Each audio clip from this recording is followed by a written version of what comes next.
For the second part of my interview, I would like to focus on the story how I built the painting. I keep returning to the Taoist story of Zhuangzi and the butterfly group. The painting always begins before the image is fully clear in my head.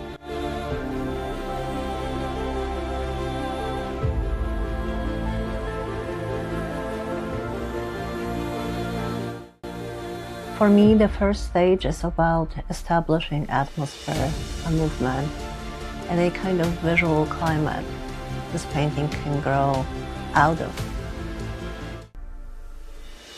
With a butterfly dream, I started by layering down a deep shifting rounds with my palette knife.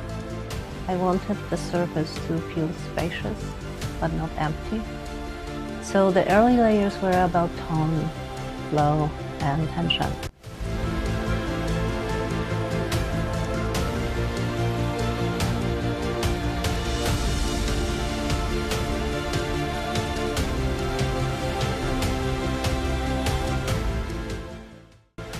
Layering is essential to how I think and how I create and how I paint.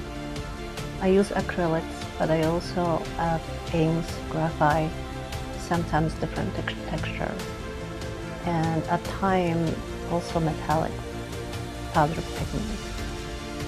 Each material gives me a different kind of language. Acrylic gives a body and a structure. Inks can move more freely and create a little drift and flow.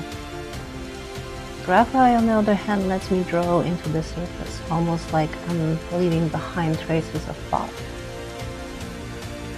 In that way, I build the painting in stages, and I allow each layer to be partly conceal and partly reveal. So the final image is never one gesture.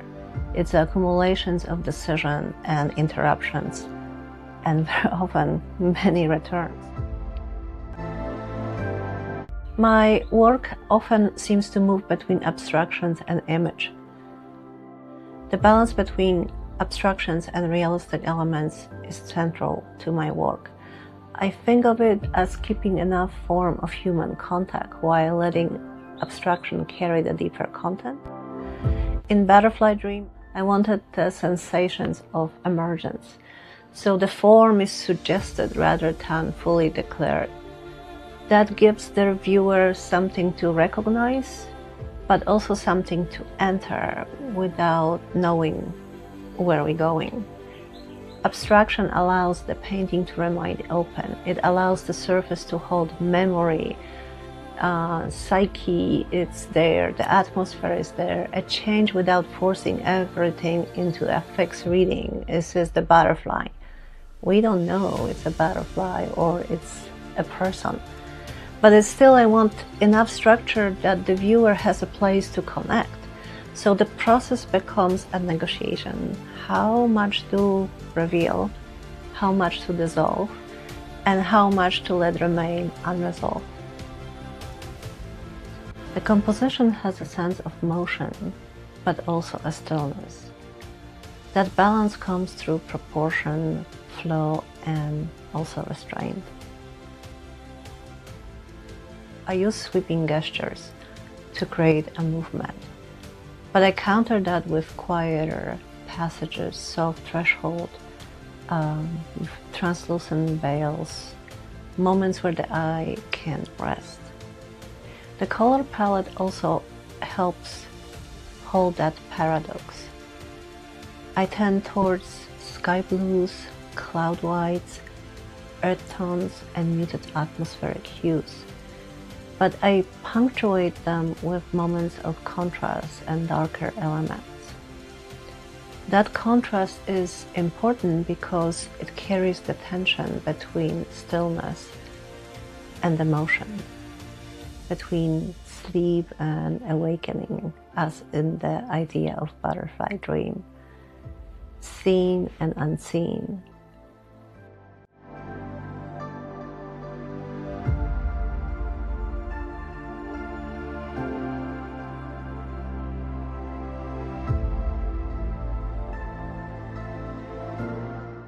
the image had to breathe.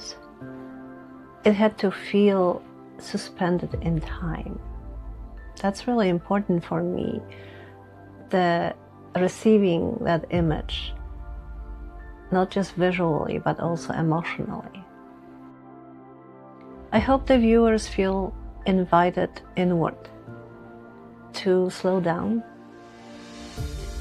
I hope they don't look too harsh and too strong for explanation, towards a different quality of attention. For me, Butterfly Dream is not trying to answer any question. It is holding open experience of not fully knowing and being okay with that. And there is something deeply human in that. We all have moments when life shifts before we can even name the change, when we sense we are no longer exactly who we were before, but we cannot pinpoint the instant of that change.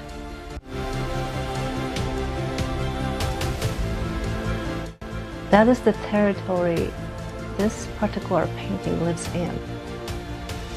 The butterfly becomes a threshold, not a conclusion, a passage, not an emblem.